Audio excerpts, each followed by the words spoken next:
Star Citizen Alpha 3.17 is now out on the open PTU, which means anyone that has a Star Citizen account with a game package has access to play in the PTU if they so wish. It is in testing. It is very alpha. There are lots of problems with this PTU patch at the moment. So over the weekend, Cloud Imperium pushed 3.17 into open PTU, partly due to them wanting to run a Ninetales lockdown stress test and a general stress test for the patch. So I want to talk about the latest 3.17 build, the ships that you can now buy in this patch, that you can actually buy in-game, issues with the patch, additions and features, and where are we at the moment as we move towards a live build. So we're currently on patch 3.17.0p. This added a load of ships to purchase in-game.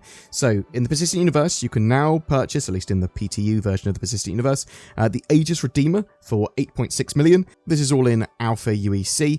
You've got the Anvil Spartan for 255,000 Alpha UEC. You've got the Argo Raft, 1.8 million. The Hoverquad is 88,000. The Drake Cutlass Steel is 1.35 million. And the Origin 400i is 6.3 million. Someone was asking me the other day, and someone has told me that you can purchase the Hercules A2 for around 5.5 million currently, and the Ares Ion and Inferno for 2.8 million. Those prices might change, as might the prices of other ships in the game. That addition of ships and vehicles, that's going to make a lot of people happy, having all of those now purchasable in game in addition to all the rest. Though I would have expected a bit of movement in some of the prices. So like the A2 there feels a bit too cheap for me. And things like the Redeemer, is that quite expensive? Is it not?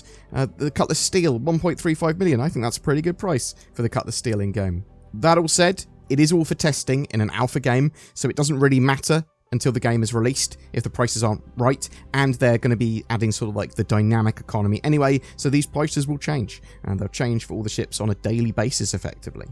They have also made some tweaks and fixes in the patch. They slowed down the Hurricane's turret movement speed, which has caused a huge amount of discontent from, I assume, Hurricane owners, but it could have just been a few very loud people.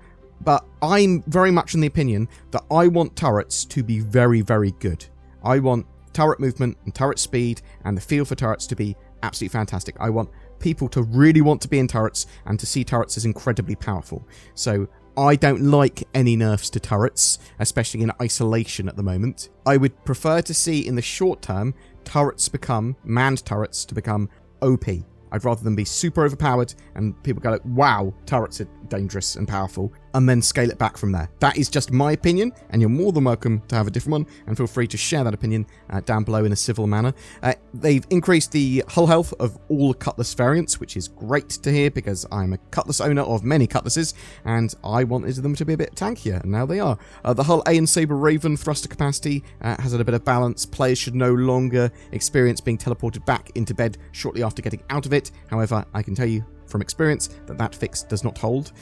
Shield management should now correctly work on all ships. Previously, it wasn't working on ships updated with size 2 shields. Elevators should no longer pass through areas where players can suffocate while not wearing a helmet. The Area 18 kiosk screen should no longer glitch at a glance. Paints applied to the Origin 600i Executive Edition should now correctly appear, and they fixed 8 client crashes, 10 server crashes, 2 server deadlocks, and made various network performance improvements. There are still many game-breaking bugs in this patch that Cloud Imperium are trying to fix, and quite a few of them are pretty prohibitive to play. So there's issues with infinite loading still, elevators, shop and selling issues, some problems with the Starfarer refueling, and problems with ship claiming and spawning things with the ASOP. There are also things that are planned to come in this patch that haven't been added yet. So buying ship components into a ship's cargo, that's supposed to be coming later in this PTU cycle. So Cloud Imperium are obviously trying to push for a live build for 3.17 as soon as possible. However, I was quite surprised that they opened it up to open PTU in its current state. That said, Cloud Imperium have been fixing a load of issues, so maybe the PTU phase won't be as long as I expected. I was expecting it, at the moment at least, to be a couple more weeks before we see a live build, but that is going to be based on how easy or hard those bugs are to fix. Also, Cloud Imperium are trying to balance desync with stability in their game with their networking stuff, so we need to sort of wait and see where that falls. The stress tests over the weekend were invaluable for Cloud Imperium. They did see loads of issues with rubber banding and server deadlocks, but there was a load of data that Cloud Imperium have now got that's going to help them really hammer out some of those issues. I hope that Cloud Imperium don't decide to push the patch out too early to live without fixing some of these issues. Yes, they can release a 3.17.1 patch in the future to fix problems if they're still there, which they almost certainly will be, but they don't want to push this patch out too quickly. If they push it out and there are literally bugs that prevent you from playing and prevent most people from playing easily, like not being able to get to your ship, not being able to spawn your ship, the game infinitely loading, things like that, that's not great. You do not want a step back in stability and accessibility for the game when they release a new major patch. You can probably expect to see a PTU patch every day or every other day for the next week or so, and hopefully Cloud Imperium will make great strides in fixing this and getting it stable and get it out to live in a timely manner. So we also had the monthly reports last week, and I will do a quick highlight of some of the stuff. I've done a full breakdown of them already on my channel, so go check them out for Squadron 42 and the Persistent Universe. But Cloud Imperium are working on 3 yet to be announced ships and vehicles.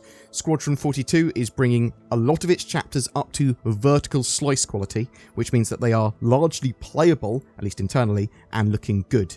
So this is vertical slice quality. This is what we've seen a few years ago when Cloud Imperium did a vertical slice of a mission, and yeah, it was cool to see. And I think we can assume that obviously there's been several years of improvements going in to make the game look a lot better, so whatever their current vertical slice quality is, it's going to be a significantly higher standard than what we've previously seen. AI continues to make good progress with the nav mesh, and soon NPCs will be able to move around planets and locations. It's very much a priority for Cloud Imperium.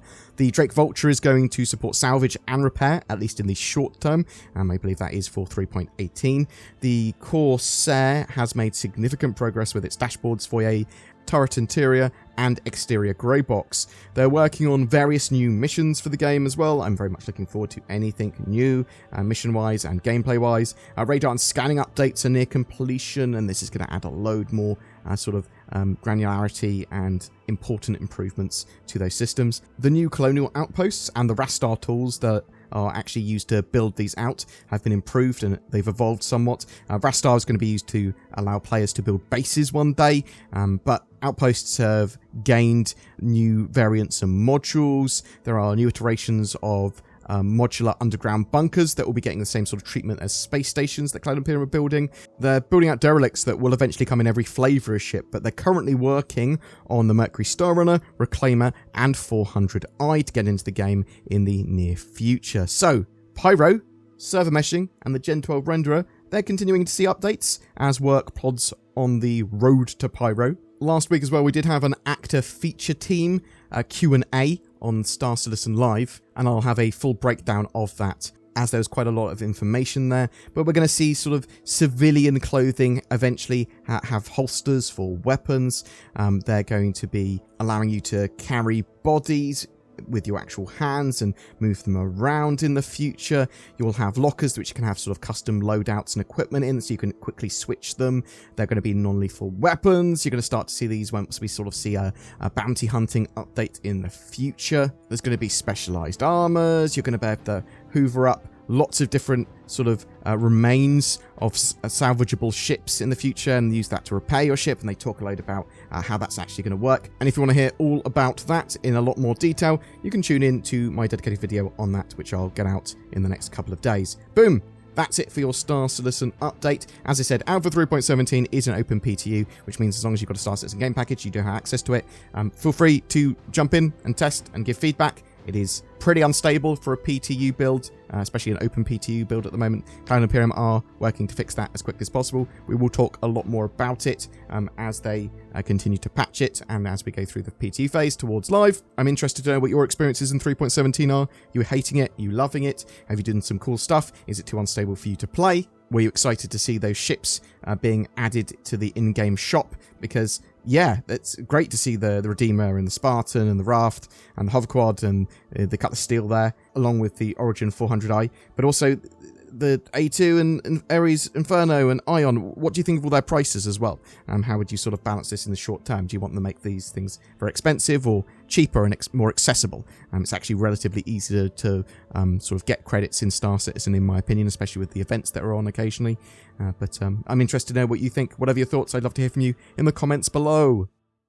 I was feeling tired and sluggish. I found out that I was allergic to adverts and malware in 2022, which means I can't use the internet. If only there was a service that could help. Wait! There is! NordVPN.com/BoredGamer! It's NordVPN that I use, and it blasts away a load of my advert and malware-based concerns, while allowing me to freely explore the internet. Maybe I want to be in the USA today, and pretend that I'm an American. What's this? Now I'm down under in the Australias? Wait, now I'm in the UK. Okay, I live there. That is less impressive. NordVPN has done so much for me. Sign up with the links below or go to nordvpn.com/BoredGamer. Every month we have a ship giveaway. For April 2022, we're giving away an Origin 400i. It's a luxury exploration and touring ship, which will be great for a small crew wishing to explore the stars or try out a multitude of other gameplay. It's like a little yacht in space, a little piece of luxury. All you need to do to be in for a chance to win that is comment on any of my videos made during April 2022. More details in the description below.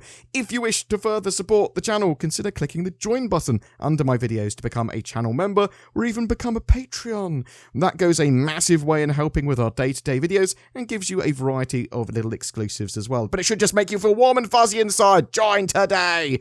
Thanks so much for watching. Please don't forget to like, subscribe and comment if so inclined, and I'll see you in the verse.